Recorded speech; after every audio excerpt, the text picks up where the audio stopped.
على رسوله الكريم.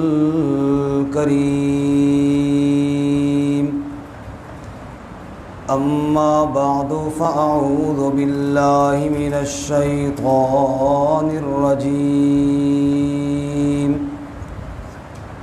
بسم الله الرحمن الرحيم.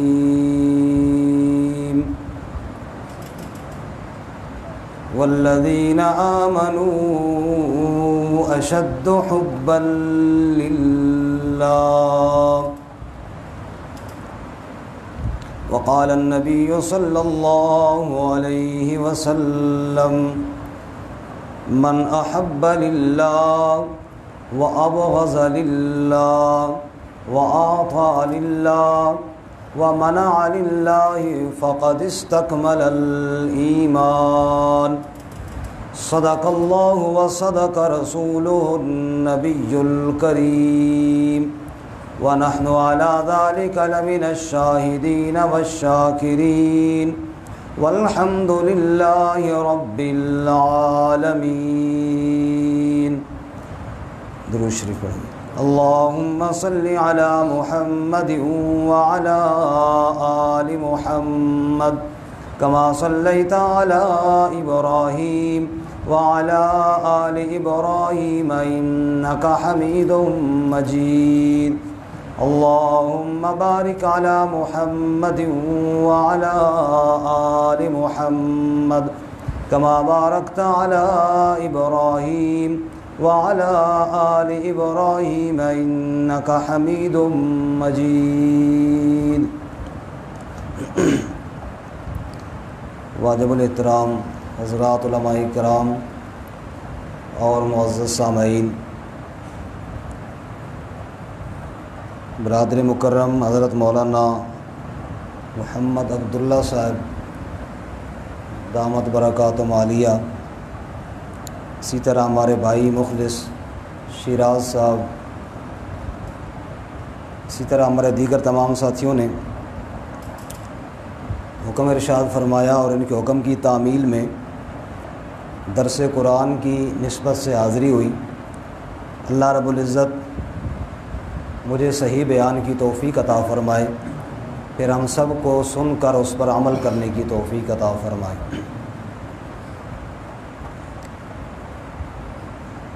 ذوالحجہ کا چاند ان قریب نظر آنے والا ہے، اور اس مہینے میں اہل ایمان دنیا بھر میں اپنے رب کے ساتھ اپنی محبتوں کا اظہار کیا کرتے ہیں. ویسے تو مومن کی یہ شان ہے کہ اس کے ہر عمل سے اللہ اور اس کے رسول صلی اللہ علیہ وسلم کی محبت جھلکتی ہوئی نظر آتی ہے. اس کی چال سے، اس کے لباس سے، اس کے رہن سہن سے، اس کے بولنے سے، اس کے ہر طرز عمل سے وہ نظر آتا ہے کہ یہ اللہ تعالیٰ کے ساتھ محبت کرنے والا ہے اور اس کے نبی صلی اللہ علیہ وسلم کے ساتھ پیار کرنے والا ہے. دیکھ کر ہی پہچان ہو جاتی ہے. صحابہ کرام کے بارے میں اللہ کیا فرماتے؟ سیماہم فی وجوہہم، ان کی نشانیاں ان کے چہروں میں نظر آ جاتی ہیں. بندہ دیکھ کر ہی پہچان لیتا ہے کہ یہ اللہ سے محبت کرنے والا، اس کے رسول صلی اللہ علیہ وسلم سے پیار کرنے والا ہے. لیکن ذوالحجہ کے مہینے میں اس محبت کے اظہار کے کچھ ایسے طریقے ہیں کہ جو باقی مہینوں میں نہیں ہوتے، اور ان میں اللہ کے ساتھ محبت کا اظہار بے مثال طور پر ہوتا ہے. ذوالحجہ کا چاند نظر آتا ہے، ارشاد فرمایا رسول اللہ صلی اللہ علیہ وسلم نے کہ جو آدمی قربانی کا ارادہ رکھتا وہ بال نہ کاٹے، ناخن نہ کاٹے. آپ نے مسئلہ سنا ہوگا، آپ عمل بھی کرتے ہوں گے یقیناً. حالانکہ انسان روزانہ اپنے آپ کو سنوارتا ہے، سجاتا ہے، لیکن وہ نہیں کاٹ رہا، ایک فقیر بنا ہوا ہے، تو یہ بھی اللہ تعالیٰ کے ساتھ ایک محبت کا اظہار ہے. 9 ذوالحجہ کا دن آ جائے گا، ہر نماز کے بعد تکبیریں شروع ہو جائیں گی، اللہ اکبر اللہ اکبر. لا الہ الا اللہ اللہ اکبر واللہ اکبر وللہ الحمد، اللہ کا نام چل رہا ہے، یہ بھی ایک محبت کا اظہار ہے۔ 10 ذوالحجہ کا دن آئے گا، عید والا دن، تو جناب سویرے سویرے تیاری ہو رہی ہے، عید کی نماز پڑھنی ہے، اور عید کی نماز کے بعد قربانی کرنی ہے، جانوروں کو لٹا کر چھری پھیری جا رہی ہے، اور اللہ کا نام بلند کیا جا رہا ہے، گوشت بانٹا جا رہا ہے۔ یہ سارے اللہ تعالیٰ کے ساتھ محبت کے طریقے ہیں۔ پھر ارکان اسلام میں سے بڑا رکن حج والا، وہ اس مہینے میں ہوتا ہے، اور وہاں اللہ ہم سب کو بار بار نصیب فرمائے، اللہ تعالیٰ حرم کی رونقوں کو بحال فرمائے۔ تو وہاں آپ دیکھیں کہ چادریں باندھی ہوئی ہیں، لپیٹی ہوئی ہیں، سر بھی ننگا ہے، تقریباً پاؤں بھی ننگے ہیں، اور جناب مینا میں جا رہے ہیں، لبیک لبیک کے ترانے ہیں زبان پر۔ مینا سے پھر جناب عرفات جا رہے ہیں، اور عرفات سے میں سارا دن گزار کے جناب پھر مزدلفہ آ رہے ہیں، کھلے میدان کے نیچے رات گزار رہے ہیں، کنکریاں مار رہے ہیں، طواف ہو رہا ہے، سعی ہو رہی ہے، حلق ہو رہا ہے۔ عجیب ایک عشق کا انداز ہے، اور خوشبو نہیں لگانی، خوشبو والے صابن سے ہاتھ نہیں دھونے، ایک سادگی اور درویشی ہے۔ یہ بھی کیا ہے؟ اللہ تعالیٰ سے محبت کا کیا ہے؟ بولو اظہار ہے۔ اللہ رب العزت نے ہر انسان کے دل میں محبت کے جذبات تو رکھے ہیں۔ انسان کو محبت ہوتی ہے، اولاد سے محبت ہے، اپنے کاروبار سے محبت ہے، اپنے مال سے محبت ہے، اپنی جان سے محبت ہے، ہر انسان کو ہوتی ہے، اور یہ محبت ہونا کوئی بری بات بھی نہیں ہے۔ اولاد سے محبت ہونا کوئی بری بات نہیں۔ اللہ کے نبیوں نے خود دعا مانگی ہے اپنی اولاد کے لیے۔ خود رسول اللہ صلی اللہ علیہ وسلم منبر پہ خطبہ ارشاد فرما رہے ہیں کہ آپ کے نواسے حضرت حسن چلتے ہوئے آ رہے ہیں، آپ صلی اللہ علیہ وسلم نے دیکھا دور سے تو آپ دیکھنے لگ گئے، جیسے چھوٹا بچہ آ جاتا ہے تو بڑوں کا دھیان ہوتا ہے کہیں گر نہ جائے، آپ دیکھ رہے ہیں حضرت حسن کی طرف۔ اتفاق کی بات، حضرت حسن کو ٹھوکر لگی اور وہ گر گئے۔ نبی صلی اللہ علیہ وسلم فوراً منبر سے نیچے اترے اور حضرت حسن کو اٹھا کے ساتھ بٹھا لیا۔ محبت تو ہوتی ہے۔ آپ صلی اللہ علیہ وسلم نے حضرت فاطمہ کے بارے میں فرمایا تھا، فاطمہ میرے بدن کا ٹکڑا ہے، من آذاہا فقد آذانی ومن آذانی فقد آذ اللہ، جس نے فاطمہ کو دکھ پہنچایا اس نے مجھے پہنچایا، اور جس نے مجھے پہنچایا اس نے اللہ کو پہنچایا۔ محبت تھی اولاد کے ساتھ۔ تو محبت اولاد کے ساتھ ہونا یہ کوئی بری بات نہیں ہے۔ محبت اپنے گھر کے ساتھ ہونا، اپنے بیوی بچوں کے ساتھ ہونا۔ میں ادھر بیٹھا ہوں، میں کروں میری طرف دیکھو، اللہ اصلی حالت میں دیکھو، زندہ حالت میں۔ تو محبت جو ہے اولاد کے ساتھ ہونا یہ کیا ہے؟ کوئی بری بات نہیں ہے، یہ بہت اچھی بات ہے، انبیاء کی سنت بھی ہے۔ لیکن اہل ایمان کے دلوں میں اللہ کی محبت ساری محبتوں پر غالب ہونی چاہیے، یہ بات ذہن میں رہے۔ والذین آمنوا اشد حبا للہ، فرماتے ہیں کہ اہل ایمان کے دلوں میں سب سے زیادہ محبت کس کی ہے؟ بولے نا جی، سارے کوئی پریشان بیٹھے ہوئے۔ کس کی محبت ہونی چاہیے یاسر صاحب؟ کس کی؟ اللہ تعالیٰ کی۔ سارے بولے گے تو پھر بات بنے گی۔ کس کی محبت؟ اللہ تعالیٰ کی۔ اصل میں نا میری تھوڑی عادت مذاق شذاق کی ہے، ناراض بھی نہیں ہونا، تو ذرا خوشگوار ماحول میں بیٹھیں گے تو پھر وہ بات سمجھ بھی آئے گی۔ میں بھی یہ دیکھوں گا کہ آپ شوق سے سن رہے ہیں۔ شیراز صاحب تو بیٹھے ہیں اور سلیم صاحب چلے گئے ہیں، جو صبح سے مجھے فون کر رہے تھے آپ نے ضرور آنا ہے۔ دیکھو نا، اپنی ذات پہ دوسروں کو ترجیح دے رہے ہیں، خود چلے گئے بھائی ہمارے محلے والے سنیں، خیر ہے آ رہے ہیں۔ اچھا، اسی لیے مجھ سے پوچھ رہے تھے کتنی دیر تک بیان جاری رہے گی؟ گھنٹہ ڈیڑھ سے ویسی میرا خیال ہے اس واسطے بھی تاکہ میں واپس آ جاؤں تو بیان جاری رہے۔ تو بارکہ فرماتے ہیں محبت تو اولاد کی بھی ہے، محبت تو بیوی بچوں کے ساتھ بھی ہے، محبت مجھے اپنے مال کے ساتھ بھی ہے، محبت مجھے اپنے کاروبار کے ساتھ بھی ہے، لیکن ایک مومن کے دل میں سب سے زیادہ محبت کس کی ہونی چاہیے؟ بولو، اللہ تعالیٰ کی۔ اب اللہ کے نبی صلی اللہ علیہ وسلم کی وہ حدیث جو میں نے پڑھی وہ سنیا، پھر ذرا دو چار مثالیں عرض کرتا ہوں۔ قال النبی صلی اللہ علیہ وسلم من احب للہ وابغض للہ وآطى للہ ومنع للہ فقد استکمل الایمان۔ فرمایا رسول اللہ صلی اللہ علیہ وسلم نے، جس نے محبت کی اللہ کے لیے، جس نے دشمنی اور بغض رکھا تو اللہ کے لیے، جس نے کسی کو کوئی چیز دی تو اللہ کے لیے، کسی کو کوئی چیز نہ دی روک لی تو اللہ کے لیے، جس بندے کے اندر یہ چار صفتیں آ جائیں، محبت بھی اللہ کی رضا کے لیے ہو، نفرت اور بغض ہو تو اللہ کی رضا کے لیے ہو، کوئی چیز دے رہا ہو تو اللہ کی رضا کے لیے، نہ دے رہا ہو روک رہا ہو تو اللہ کی رضا کے لیے، فقد استکمل الایمان، فرمایا اس بندے نے اپنا ایمان مکمل کر لیا، اس کا ایمان کامل ہو گیا۔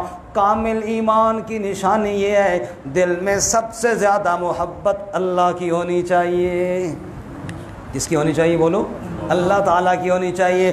اللہ کی محبت کے بعد دوسرا درجہ اللہ کے نبی صلی اللہ علیہ وسلم کی ہونی چاہیے۔ قال النبی صلی اللہ علیہ وسلم لا یؤمن احدکم حتی اکون احب الیہ من والدہ وولدہ والناس اجمعین، او کما قال النبی صلی اللہ علیہ وسلم۔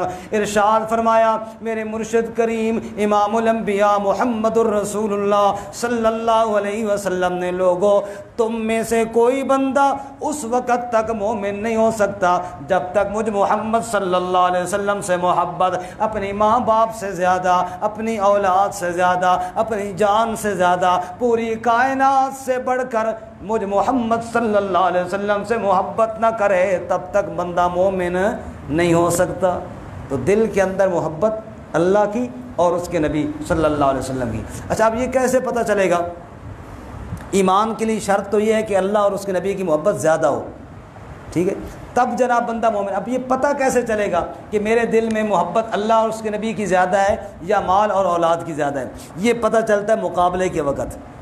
اللہ فرماتے ہیں قل ان کان آباؤکم وابناؤکم واخوانکم وازواجکم وعشیرتکم واموال اقترفتموها وتجارۃ تخشون کسادها ومساکن ترضونها احب الیکم من اللہ ورسولہ وجہاد فی سبیلی فتربصوا حتی یأتی اللہ بامرہ۔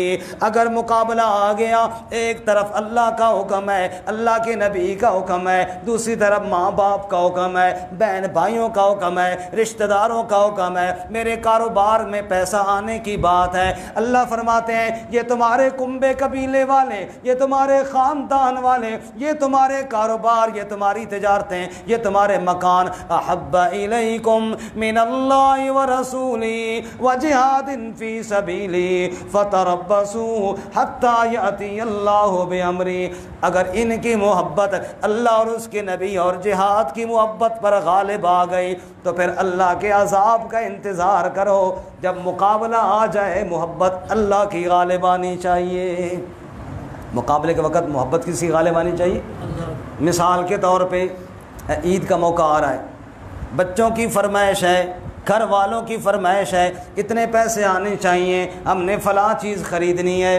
اب میرے پاس وہ پیسے تو کوئی نہیں، اب راستہ ایک ہی ہے، میں کسی کا حق ماروں، میں رشوت لوں، میں حرام کا پیسہ کہیں سے اکٹھا کر کے بچوں کی فرمائش پوری کروں۔ لیکن اللہ منع کرتے ہیں، اللہ کے نبی منع کر رہے ہیں۔ ایک طرف بیوی بچوں کی فرمائش سامنے ہے، ایک طرف اللہ اس کے نبی کا حکم سامنے ہے۔ اب مقابلہ آ گیا دونوں محبتوں کا۔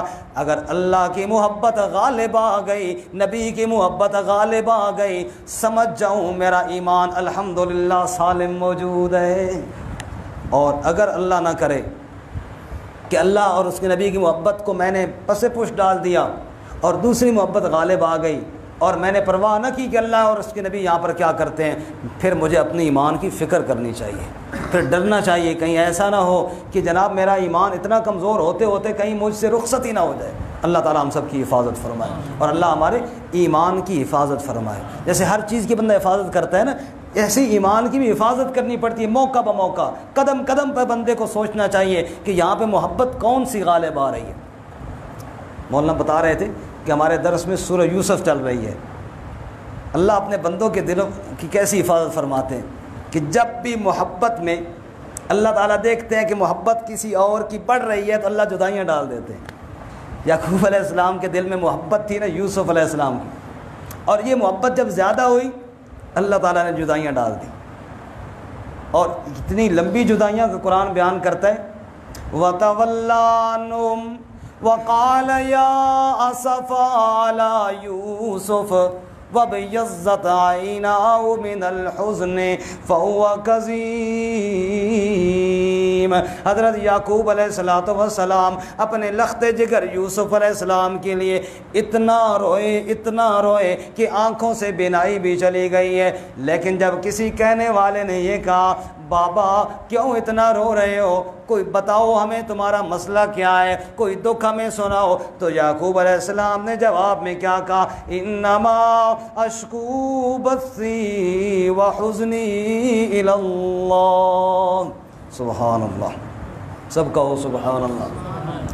فرما انما اشکو بثی وحزنی الی اللہ، واقعی یوسف کی محبت میرے دل میں ہے، لیکن اتنی نہیں کہ دکھڑے غیر کے سامنے بیان کرنا شروع کر دوں۔ نانا جتنے بھی غم دے، جتنے بھی دکھ دے، وہ میرا رب ہے، میں اپنے غم رب کے سامنے بیان کروں گا، غیر کے سامنے کبھی بیان نہیں کروں گا۔ دل کے اندر محبت غالب ہے تو کس کی بولو؟ اللہ کی، اللہ کی محبت غالب ہے، اور یہی محبت جوش مار رہی تھی ابراہیم علیہ السلام کے دل میں، ابھی جس کی یاد امن قریب منانے والے ہیں۔ اللہ کریم سے اولاد مانگتے ہیں ابراہیم علیہ السلام، رب حب لی من الصالحین، اے اللہ مجھے نیک صالح اولاد عطا فرما۔ اللہ جن کی اولاد نہیں سب کو عطا فرمائے، اور یہ بات یاد رکھیں انبیاء کی دعاؤں میں نظر آ رہی ہے کہ جب بھی دعا مانگی تو من الصالحین، صرف اولاد کی دعا نہیں مانگی، صالح اولاد، نیک اولاد۔ سید عبد المجید ندیم شاہ صاحب رحمۃ اللہ علیہ ماضی قریب میں بڑے اچھے خطیب گزرے ہیں، اللہ تعالیٰ ان کی قبر کو منور فرمائے۔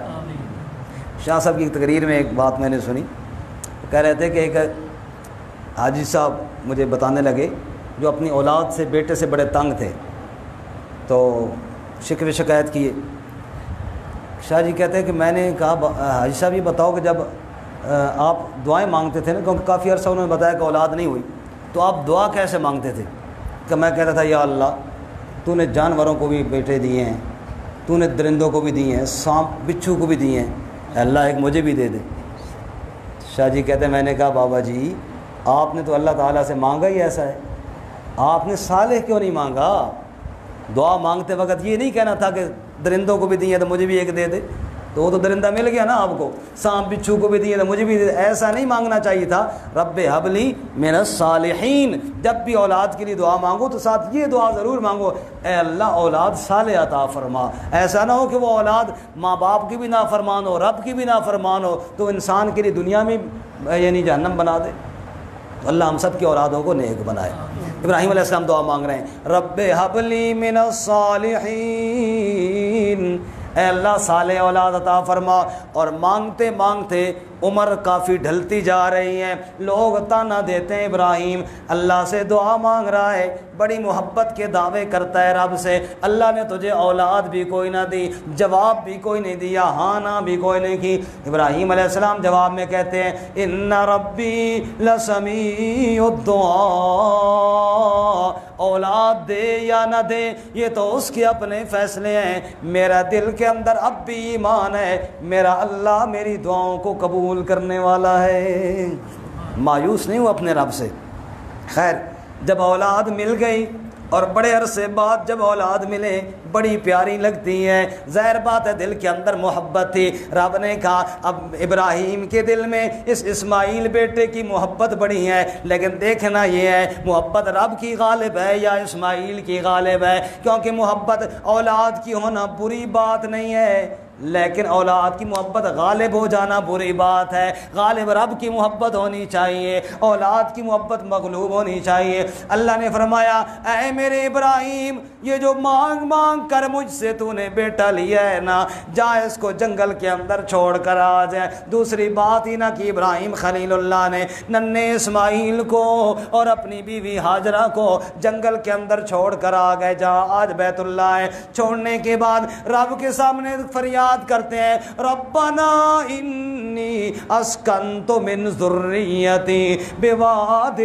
غیر ذی زرع عند بیتک المحرم. اے میرے پروردگار, میں اپنے معصوم بچے کو بھی, اپنی گھر والی کو بھی تیرے بیت اللہ کے پاس وہاں چھوڑ کر جا رہا ہوں. یا اللہ, جہاں کوئی آبادی کا نام و نشان کوئی نہیں ہے, جہاں فصل کوئی نہیں ہوتی, جہاں پھل کوئی نہیں ہوتی, اے اللہ ایک دعا کرتا ہوں تیرے سامنے, توجہ کرنا, فَجْعَلْ أَفْئِدَةً مِّنَ النَّاسِ تَهْوِي إِلَيْهِمْ.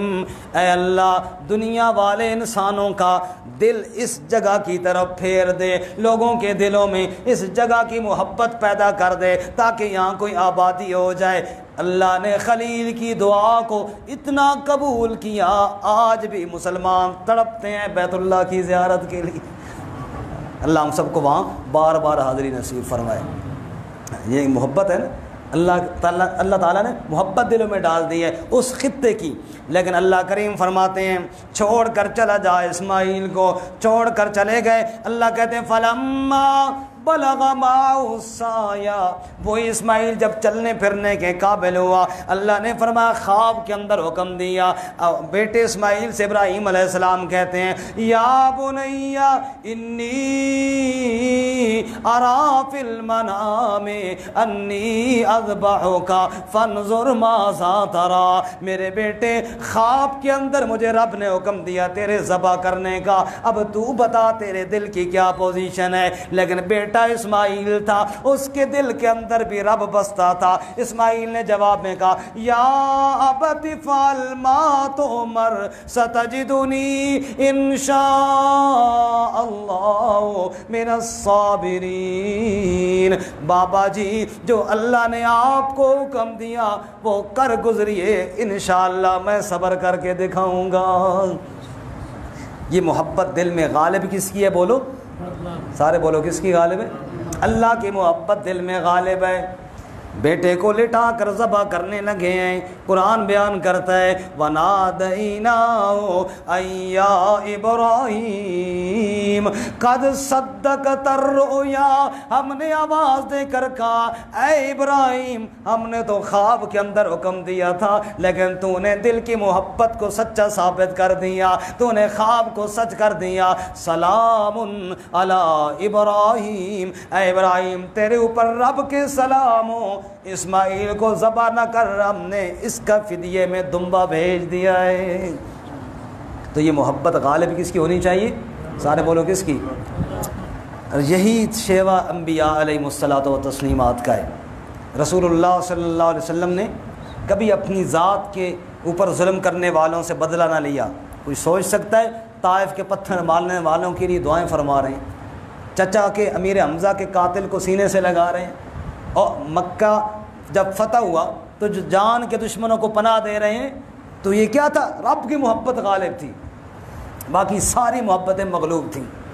اللہ اکبر. تھک تو نہیں گئے آپ حضرات؟ سلیم صاحب بھی آ گئے. میں تھا کہ شاید میں نے ادھر ٹائم پوچھ کے گھنٹہ گلاس ہوتے, آپ چلے گئے شاید, شکر ہے آ گئے. تو رسول اللہ صلی اللہ علیہ وسلم کی دل میں, آپ کا دل تو پھر آپ کا دل تھا نا, اللہ نے اپنے کلام کے لیے چنا. کہو سبحان اللہ. اللہ نے آپ کا مبارک دل اپنے کلام کے لیے چنا, لیکن اللہ کی محبت غالب. طائف والوں نے پتھر مارے. ام المومنین سیدہ عائشہ فرماتی ہیں رضی اللہ تعالیٰ عنہ, میں نے سوال کیا یا رسول اللہ, آپ کی زندگی میں احد والا دن یہ بڑا خطرناک تھا, بہت سخت گزرا آپ پر احد کا دن, دندان آپ کے شہید کر دیے گئے, آپ کی پیشانی سے خون بہنے لگا, آپ کے چچا کو شہید کر دیا گیا، صحابہ کی لاشیں آپ نے دیکھی، بڑا غمگین دن تھا۔ آپ نے فرمایا عائشہ اس میں تو کوئی شک نہیں، احد والا دن بڑا مشکل تھا، لیکن تو مجھ سے طائف کا قصہ کیوں نہیں سنتی؟ احد والے دن تو میرے ساتھ جانثار موجود تھے، احد والے دن تو میرے ساتھ میرے صحابہ وفادار موجود تھے۔ جب اپنے ساتھ موجود ہو پھر ذرا غم ہلکا ہو جاتا ہے۔ تو طائف کا قصہ مجھ سے عائشہ کیوں نہیں سنتی؟ جب میں تنہا پتھر کھانے والا تھا، پورا شہر مجھے پتھر مارنے والا تھا۔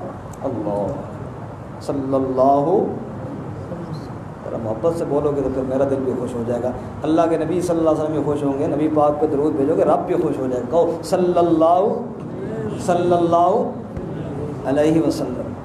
فرمایا جب سارے پتھر مارنے والے تھے، میں اتنا پتھر کھانے والا تھا، 3 میل کے فاصلے پر انہوں نے پتھر مارے، اور آگے آپ نے جب پناہ لی ہے، جس باغ کے اندر پناہ لی ہے، میرا بھائی سوچنا وہ ابو بکر صدیق کا باغ نہیں تھا، وہ عمر و عثمان و علی کا باغ نہیں تھا، اپنے کسی وفادار اور جانثار کا باغ نہیں تھا، وہ عتبہ اور شیبہ کا باغ تھا۔ دشمن کے باغ کے اندر جا کر پناہ لی اللہ کے محبوب صلی اللہ علیہ وسلم نے۔ بھلا دشمن کے باغ کے اندر بھی کوئی پناہ لیتا ہے، لیکن مجبور ہو کر رحمت کائنات صلی اللہ علیہ وسلم نے دشمن کے باغ کے اندر پناہ لی ہے۔ ٹیک لگا کر آپ بیٹھ گئے ہیں، پورا بدن چھلنی ہو گیا، خون اس سے بہ رہا ہے۔ اللہ کریم کو اپنے محبوب صلی اللہ علیہ وسلم کی اس حالت پہ رحم تو آنا ہی آنا تھا۔ آپ صلی اللہ علیہ وسلم نے بیٹھے بیٹھے کیا فرمایا؟ اللہم اشکو الیک ضعف قوتی وقلت حیلتی وہوانی علی الناس۔ اے میرے پروردگار میں کتنا کمزور، پورے شہر والے مجھے پتھر مارنے والے، میں ایک پتھر تیرا نبی کھانے والا۔ اے اللہ اپنی کمزوری کسی اور کے سامنے نہیں، تیرے سامنے بیان کرتا ہوں۔ یا اللہ لوگوں نے میرے ساتھ جو کچھ کیا کسی اور کے سامنے شکوہ نہیں کرتا، اشکو الیکا، یا اللہ شکوہ شکایت تیرے سامنے کرتا ہوں۔ یا اللہ میرے ساتھ جو کچھ ہوا ہے، اللہ کریم نے یہ سارا منظر دیکھ لیا ہے۔ میرے محبوب آپ کہو آج مکے اور طائف کے پہاڑوں کو وسلم کے پاس فرشتے آ گئے، آپ نے ہاتھ پھیلا کر کیا فرمایا؟ اللہم اہد قومی فإنہم لا یعلمون۔ اے اللہ میں بربادی کی بد دعا نہیں کرتا، ان کو ہدایت دے دے، میں محمد اپنا خون معاف کرتا ہوں۔ شاعر نے کہا محبت کے یوں جس نے دریا بہائے، محبت کے یوں جس نے دریا بہائے، دل ان کا بھی جیتا جو سر لینے آئے، وہ بندہ نوازی کے جوہر دکھائے کہ خود کھائے جو اور جواہر لٹائے، خوشی اپنی غیروں کے غم میں بھلا دی، دیا درد جس نے اسے بھی دعا دی۔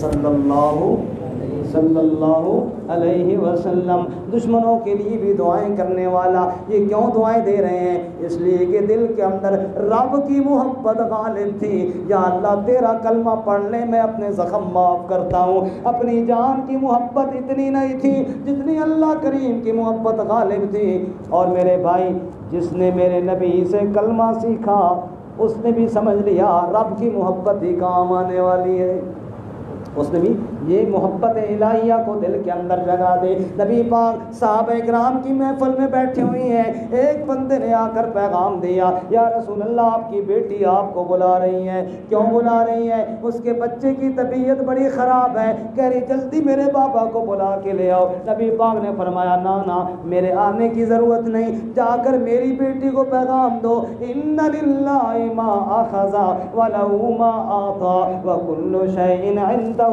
بِأَجَلٍ مُّسَمًّى، میری بچی بیٹا دینے والا بھی اللہ، دے کر لینے والا بھی اللہ، وہ دے دے تو اس کی مرضی، لے لے تو اس کی مرضی۔ تیرے دل میں اللہ پر شکوہ نہیں آنا چاہیے، شکایت نہیں آنی چاہیے۔ تو صبر کا دامن نہ چھوڑنا، اللہ سے اجر کی امید نہ چھوڑنا، اللہ کریم تجھے اجر عطا فرمائیں گے۔ بیٹی نے کہا نہیں ضرور میرے بابا کو بلاؤ۔ نبی پاک تشریف لے گئے، آپ نے بچے کو اپنی گود کے اندر رکھا، آپ کی آنکھوں میں آنسو ٹپک پڑے۔ حضرت سعد کہتے ہیں میں نے سوال کیا یا رسول اللہ یہ آنسو کیسے؟ آپ نے فرمایا سعد یہ رحم ہے جو اللہ نے اپنے نبی کے دل میں ڈال دیا ہے، لیکن زبان سے جملہ وہ نکالیں گے جو اللہ کو پسند ہوگا، شکوہ نہیں آئے گا، کیونکہ اللہ تعالیٰ کی فیصلے پر ہم راضی ہیں۔ رسول اللہ صلی اللہ علیہ وسلم کا اپنا بیٹا ابراہیم آپ کے ہاتھوں کے اندر ہے۔ حدیث پاک کے الفاظ ہیں، آپ فرما رہے ہیں ان القلب یحزن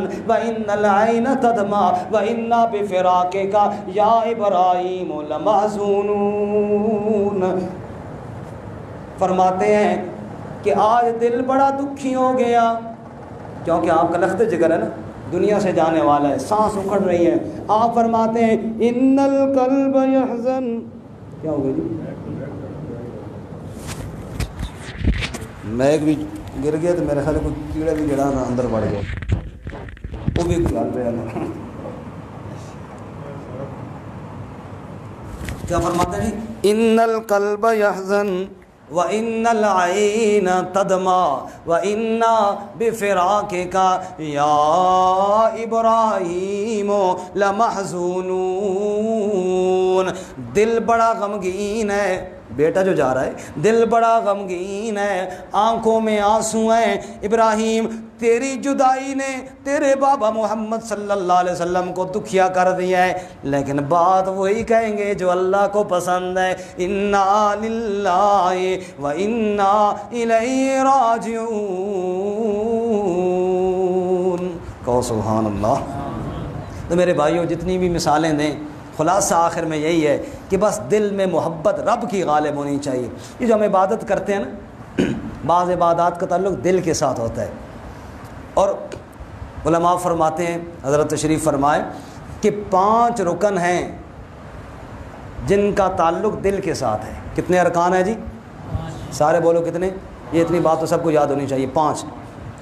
عبادت کا جس کا دل کے ساتھ تعلق ہے وہ کتنے ارکان ہیں اس کے؟ 5۔ سب سے پہلے اخلاص، سب سے پہلے کیا ہے جی؟ اخلاص نہیں تو بڑے سے بڑا عمل بھی برباد ہے۔ ریاکار کا کوئی عمل اللہ کے ہاں قبول نہیں، سارے عمل اس کے برباد ہیں جس نے ریاکاری کے لیے کیا۔ بزرگوں جاگ رہے ہو جی؟ جی میں کہ بات ٹھیک ہے، بچوں جاگ رہے ہیں، باقی وہ تو ویسے تھوڑا بہت خیر ہے۔ اخلاص، چونکہ اخلاص کی بات ہوئی نا، اخلاص اندر ہی ہوتا ہے، میں نے کہا اندر تو مخلصی اخلاص، اللہ ہم سب کو اخلاص نصیب فرمائے۔ کوئی شیخ سعدی فرماتے ہیں، چلو ایک بات بھی آپ کو سنا دوں تاکہ جاگ بھی جائیں، تھوڑی نیند دور ہو جائے۔ فرماتے ہیں ایک ریاکار صوفی تھا، ریاکاری کے لیے لوگوں کو دکھاوے کہ لمبی لمبی نمازیں پڑھتا۔ ایک بادشاہ وہاں سے گزرا، دیکھا جی بڑے اللہ والا ہے، کوئی بڑی نمازیں پڑھ رہا ہے، بیٹھ کے انتظار میں فارغ ہوئی اللہ والا، حضرت جی اگر ہمارے ہاں تشریف لاؤ، دعوت ہے آپ کی کھانے کے لیے۔ حضرت جی نے کہا شکر جی، کیوں نہیں، ضرور تشریف لائیں گے۔ حضرت جی تشریف لے گئے، بیٹے کو بھی ساتھ لے گئے۔ شیخ سعدی فرماتے ہیں رحمۃ اللہ علیہ کہ وہاں جب کھانا لگایا، بادشاہ تھا، پتہ نہیں کتنے قسم کے کھانے بنائے ہوں گے، جب وہ سامنے لگائے نا، حضرت جی نے تھوڑا تھوڑا کھایا۔ انہوں نے کہا اللہ والے ہو کھاؤ، یہ سارا تھوڑے واسطے تو بنایا۔ اس نے کہا ماں ہی قدر بخوریم، ہم جو اللہ والے ہوتے ہیں نا ہم اتنا ہی کھاتے ہیں۔ بادشاہ کا واہ بڑا اللہ والا ہے بھائی، بہت گھٹ کھانا ہے، اور زیادہ عقیدت ہو گئی۔ تھوڑی دیر میں جب نماز کا ٹائم ہوا، اللہ والے نے نماز جو شروع کی تو دے مارتے 4:30 سجدہ ہی سجدہ، او لمبی لمبی رکعتیں، اور پھر رکوع میں جائے تو رکوع میں، اور جناب سجدے میں۔ بادشاہ کو ماشاء اللہ بھائی، اور اللہ کا ولی، بڑی اور عقیدت ہو گئی کہ حضرت نے کھانا اتنا تھوڑا کھایا اور نماز اتنی لمبی کر کے پڑھی، عقیدت اور زیادہ ہو گئی۔ بادشاہ کو اور متاثر ہوا، جب حضرت جی جانے لگے، حضرت جی یہ تھوڑا ہدیہ قبول فرمائے، نہیں او جی خیر جی، چلو پھر جب پا دو۔ حضرت لے ہدیہ نہ چاہنے آئے بھی، اور یہی حضرت کا مقصد تھا۔ شیخ سعدی فرماتے ہیں جب گھر آیا نا تو روٹی تو وہاں کھائی نہیں تھی، بھوک تو لگی ہوئی تھی. بیوی سے کہنے لگا کوئی روٹی ہے بچی ہوئی گھر؟ اس آخا اللہ دے بندے بادشاہ دے گھر گیا اتوں بھی بھوکا آیا. اس آخا یہ گل تیری سمجھ دی نہیں، روٹی ہے تو وہ دے. انہیں روٹی دی، حضرت جی نے خوب ٹائٹ کر کے کھانا کھایا. تو جب کھانے سے فارغ ہوئی ہے، اگلی بات سننے والی ہے. شیخ سعدی رحمۃ اللہ علیہ فرماتے وہ جو بچہ ساتھ گیا تھا نا، بچہ عقل کا کچا لیکن دل کا سچا، وہ دل کا سچا ہوتا ہے. جب بابا جی کھانے سے فارغ ہوئے تو بچے نے والد صاحب کا ہاتھ پکڑ لیا اور شیخ سعدی فرماتے ہیں بچہ کہنے لگا پدرے بزرگوار تعام را قضا کنی نماز را نیز قضا کن. والد صاحب کھانے کی قضا تو آپ نے کر لی، ذرا نماز بھی دوبارہ پڑھ لیں، نماز بھی دوبارہ پڑھ لیں. اگر کھانا آپ نے اپنی ترتیب سے ہٹ کر کھایا تو ماشاءاللہ نماز بھی تو ترتیب سے ہٹ کے پڑھی تھی نا. نماز اتنی لمبی لمبی کر کے وہ بادشاہ کے لیے پڑھی تھی، رب کے لیے تھوڑی پڑھی تھی. جیسے پہلے پڑھتے تھے اس طرح پڑھو. اور آگے شیخ سعدی فرماتے ہیں کلید درے دوزخ است آ نماز کہ در نظر مردم گزاری دراز. وہ نماز تجھے جنت میں نہیں دوزخ میں لے کر جائے گی جو تو نے لوگوں کو دکھانے کے لیے لمبی کر کے پڑھی. اس لیے میرے بھائیوں قربانی کا موقع آنے والا ہے، اس لیے یہاں پہ بہت انسان جو ہے پھسل جاتا ہے، ریاکاری کی طرف چلا جاتا ہے. پہلی شرط یہ ہے دل کی کہ دل میں کیا ہو؟ اخلاص ہو. اور یہ اخلاص ایسا عمل ہے جو انسان کے اعمال کو، درجات کو اونچا بڑھا دیتا ہے. جیسے وقت کے ساتھ ریٹ بڑھ جاتا ہے، رمضان میں اور ریٹ ہوتا ہے عبادت کا، غیر رمضان میں اور ہوتا ہے، یہاں اور ہے، بیت اللہ میں اور ہے، جگہ کے ساتھ بھی ریٹ بڑھ جاتا ہے. ایسے ہی اخلاص کے ساتھ بھی بڑھ جاتا ہے. ایک صحابی نے پوچھا یا رسول اللہ اخلاص کیا چیز ہے؟ آپ نے فرمایا تو نے کوئی چھوٹا مسئلہ نہیں پوچھا، تو نے بہت بڑا مسئلہ پوچھا ہے. یہ جبرائیل آئیں گے پوچھ کر تجھے بتائیں گے. جبرائیل سے پوچھا جبرائیل اخلاص کیا ہے؟ کہ یا رسول اللہ یہ تو بہت اہم مسئلہ ہے، یہ تو رب سے ہی پوچھ کے بتانا پڑے گا. اور رب سے پوچھا، اللہ نے فرمایا جاؤ بتاؤ میرے بندوں کو الاخلاص سر من سری، کہ یہ میرے رازوں میں سے ایک راز ہے جہاں دوسرا کوئی پہچان ہی نہیں سکتا کہ کیا ہے. کسی کے بارے میں نہ آپ میرے بارے میں نہ میں آپ کے بارے میں کہہ سکتا ہوں یہ مخلص ہے یا مخلص نہیں ہے، یہ رب ہی جانتا ہے. اور یہ پہلی شرط ہے عبادت کی. اگر کسی عبادت میں چاہے وہ قربانی ہے، چاہے وہ حج ہے، چاہے وہ نماز ہے، چاہے وہ صدقہ خیرات، کوئی بھی عبادت ہے، اس کی پہلی شرط کیا ہے؟ بولو اخلاص. دل کے اندر اخلاص، صرف اللہ کی رضا. اس لیے حدیث پاک میں نہیں آتا کہ روز محشر جن کو اللہ اپنے عرش کا سایہ نصیب کریں گے اس میں ایک وہ بندہ بھی ہوگا جس نے اتنا مخفی صدقہ کیا کہ بائیں ہاتھ کو پتہ نہ چلا کہ دائیں ہاتھ نے کیا صدقہ کیا. کیوں؟ مخفی صدقے میں اخلاص زیادہ ہوتا ہے. ظاہری صدقے میں ریا کا خطرہ ہوتا ہے، اخلاص مخفی صدقے میں ہوتا ہے. تو پہلی شرط بولو کیا ہے؟ اخلاص. پہلی شرط کیا ہے جی؟ دوسری شرط محبت، جس پہ ہم بات کر رہے تھے. عبادت جو کرنی ہے رب کے ساتھ محبت کے جذبے کے ساتھ کرنی ہے، بوجھ سمجھ کے نہیں. قربانی کا موقع ہے کہ جناب مصیبت پڑ گئی ہے، جناب اب لینا ہے، نہ میرا بھائی نہ، ایسا ہرگز نہیں. اسی لیے تو ہے نا بے عیب جانور. کیوں؟ کہ اس کے اندر تیری شوق ہوگا، تیرا محبت ہوگا. جتنی محبت کے ساتھ اچھا جانور اللہ کے نام پہ قربان کرو گے اتنا ہی اللہ خوش ہوں گے. صحابی نے نہیں کہا تھا یا رسول اللہ میں نے قربانی کا جو جانور تیار کیا نا اتنا خوبصورت یا رسول اللہ کہ آپ دیکھیں تو حیران ہو جائیں. نبی پاک یار دکھا تو صحیح. اور نے کہا جی میں لے کے ابھی آیا. صحابی گیا دوڑتے ہوئے، بکری کا ایک بچہ تھا جس کی عمر سال سے کم تھی لیکن تھا بڑا خوبصورت، ساری بکریوں کے ریوڑ میں وہ خوبصورت تھا.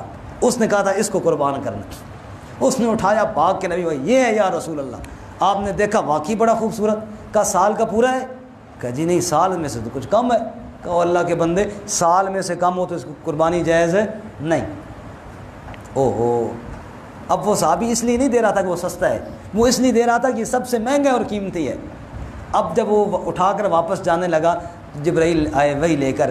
کہا اب اے اللہ کے رسول اللہ تعالیٰ فرما رہے ہیں امت کے لیے یہی قانون ہے، لیکن اس کا اتنا اخلاص تھا نا، اس نے پورے ریوڑ میں سے سب سے عمدہ میرے لیے چنا تھا، مجھے اس کا اخلاص بڑا پسند آیا. رب کہتا ہے اس کو کہو یہی ذبح کر دے میں اس کا یہی قبول کر لوں گا. اخلاص شرط ہے. اخلاص کے بعد پھر محبت شرط ہے، اللہ کی محبت. لن تنالوا البر حتی تنفقوا مما تحبون. اپنی محبت والی چیز رب کے نام پر قربان کرو گے رب بڑا خوش ہوگا. فقیر گیا مانگنے کے لیے، اس آکھا فروٹ دے دے یار اللہ دے نام تے ایک ام دے دے. اس ویکھا جڑا ترکا گئی اس آکھا اہل ہے. اس آکھا اہل ہے پھر 50 روپے دے دے, 50 روپے دا ام دے دے. اس چون کے چنگا جا دیتا ہے. اس آکھا یا اللہ 50 روپے دا بھی ام تک تے اپنے نام والا بھی ام تک. ایسا نہ, اللہ کے نام پہ جو چیز دے بندہ محبت والی دے. وَلَا تَيَمَّمُوا الْخَبِيثَ مِنْهُ تُنْفِقُونَ وَلَسْتُمْ بِآخِذِيهِ. اللہ فرماتا ہے گھٹیا چیز میرے نام پر مت دو, محبت کے ساتھ عمدہ چیز میرے نام پر دو. تو دوسری شرط کون سی ہے؟ محبت. دوسری شرط کون سی ہے؟ محبت. تیسری اور چوتھی شرط, تیسری شرط ہے امید اور چوتھی شرط ہے خوف. جو بھی عمل کرو قبولیت کی امید سے کرو, انشاءاللہ اللہ قبول فرمائیں گے, لیکن ساتھ خوف بھی رکھو کہ میری اخلاص, میرا محبت یہ اس قابل نہیں کہ اللہ قبول کرے. امید اور خوف, الایمان بین الخوف والرجاء, ایمان ہے امید اور خوف کے درمیان میں. تو جو بھی عمل کرو اس کی تیسری اور چوتھی شرط امید اور خوف. یعنی نا امید بھی نہیں ہونا کہ مایوس ہو جاؤ, یہ تو ویسے جرم ہے. لا تیأسوا من روح اللہ, اللہ کی رحمت سے نا امید نہیں ہونا. حضرت عمر رضی اللہ تعالیٰ عنہ نے فرمایا کہ مجھے اپنے اللہ پر اتنی امید ہے نا کہ اگر قیامت والے دن یہ اعلان ہو جائے سارے لوگ دوزخ میں جائیں گے ایک بندے کے علاوہ, تو مجھے یقین ہے کہ وہ ایک بندہ میں ہوں گا انشاءاللہ.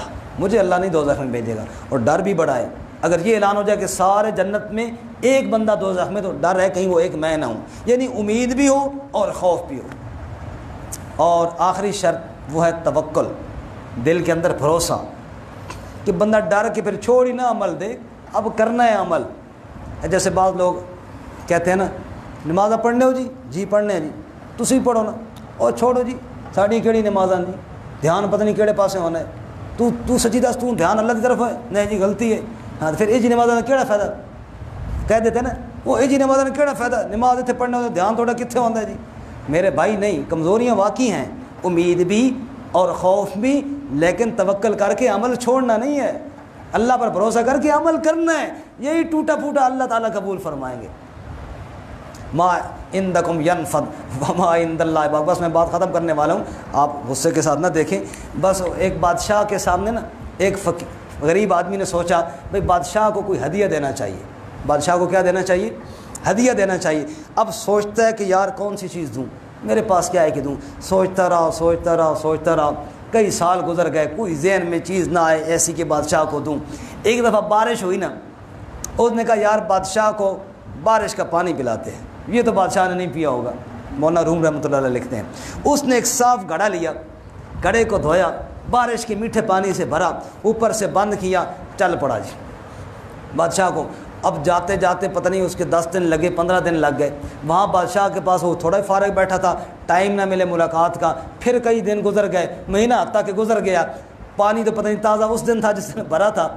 مہینے بعد جب ٹائم ملا ملاقات کا, گھڑا لے کر بادشاہ کے سامنے پیش ہوا. بادشاہ نے کہا کیوں بھائی؟ انہوں نے کہا بادشاہ سلامت, میں آج سے نہیں 8-10 سالوں سے سوچ رہا تھا کہ آپ کو کوئی تحفہ دینا چاہیے, لیکن میرے پاس کوئی چیز نہ تھی جو آپ کی شان کے مناسب ہوتی. بارش ہوئی تو میں نے کہا میٹھا پانی آپ کو پلاؤں. بادشاہ نے کہا کب بارش ہوئی ہے؟ اب اسے خیال آیا کہ وہ تو مہینہ پہلے ہوئی ہے. انہوں نے کہا جی جس دن بھرا تھا اس دن تو تازہ تھا, اب تو مہینہ ہو گیا. بادشاہ سمجھ گیا کہ بیچارہ سادہ بندہ ہے, اپنے طور پہ اس نے مجھے اچھا تحفہ دینے کی کوشش کی ہے. بادشاہ نے کہا کوئی بات نہیں, تیرا تحفہ ہمیں قبول ہے.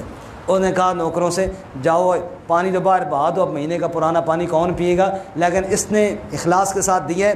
اس کا جو گھڑا ہے نا اس کو اشرفیوں کے ساتھ, سونے کی اشرفیوں کے ساتھ بھر کے اس کو واپس کرو. مولانا روم رحمۃ اللہ علیہ فرماتے ہیں اس بندے کو پتہ نہیں ہے کہ بادشاہ نے کیا دیا ہے. اسی طرح گھڑا اوپر سے انہوں نے بند کر کے واپس کر دیا. اس نے سر پہ رکھا, اجازت لے کر واپس آ گیا. جب آبادی سے باہر آیا نا, جنگل میں بیٹھا کہ دیکھوں اس میں ہے کیا, جو کھولا تو سونے سے بھرا ہوا.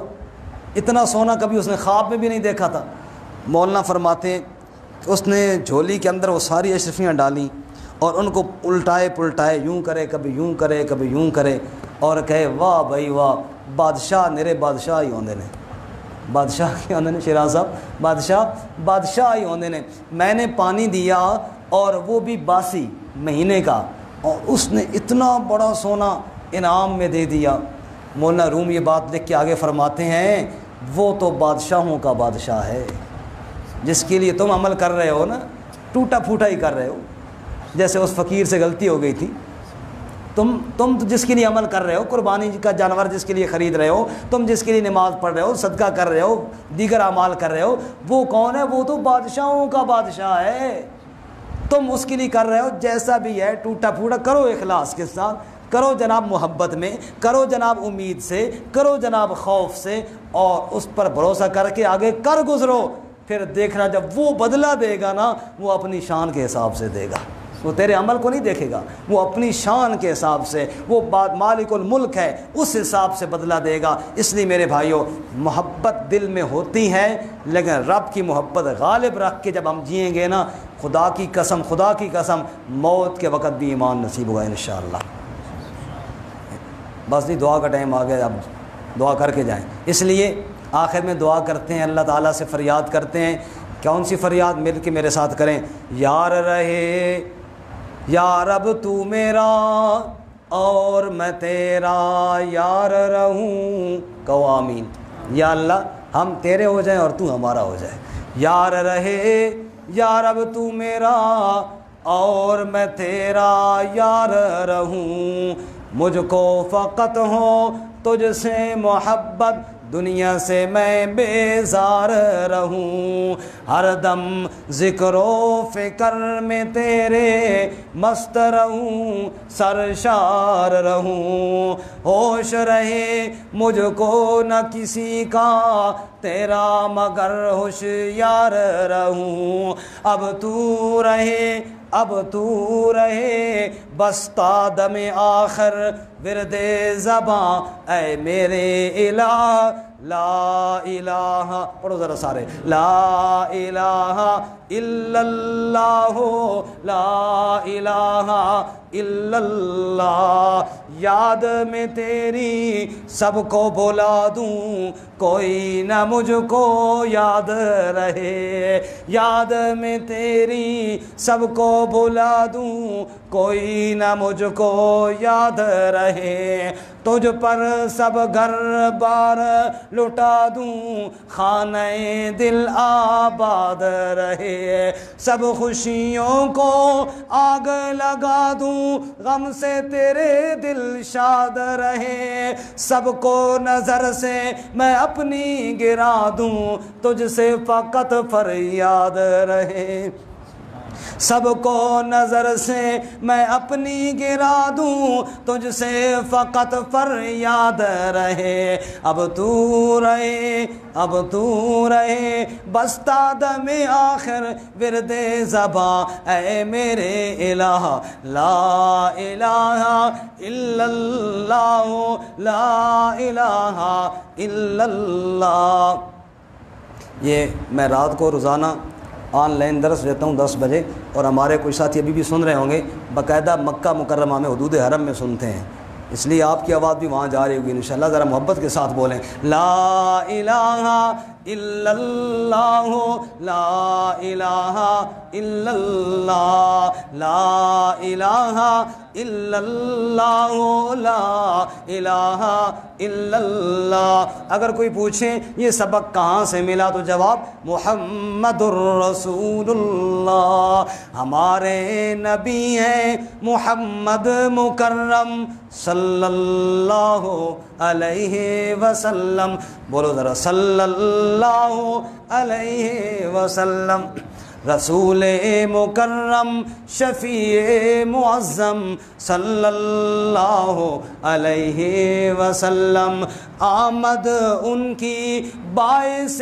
رحمت، پیکر شفقت نور مجسم صلی اللہ علیہ وسلم، رونق بز میں دودھ آدم صلی اللہ علیہ وسلم، خواجہ کے ہاں سرور عالم صلی اللہ تعالیٰ یہ الفاظ قبول فرمائے اور اللہ تعالیٰ عمل کی توفیق عطا فرمائے۔ اللہ تعالیٰ مرتے دم تک ہمیں ایمان کی سلامتی نصیب فرمائے۔ جو اہل ایمان دنیا سے رخصت ہو گئے اللہ ان کی مغفرت فرمائے۔ آپ کے محلے کے چودھری اکرم صاحب انتہائی مخلص موحد آدمی تھے، ابھی ان کا انتقال ہوا چند دن پہلے، اللہ تعالیٰ ان کی مغفرت فرمائے۔ اللہ تعالیٰ اور بھی جو اہل ایمان دنیا سے رخصت ہوئی اللہ سب کی مغفرت فرمائے۔ وآخر دعوانا الحمدللہ رب العالمین۔ حضرت دعا فرمائے۔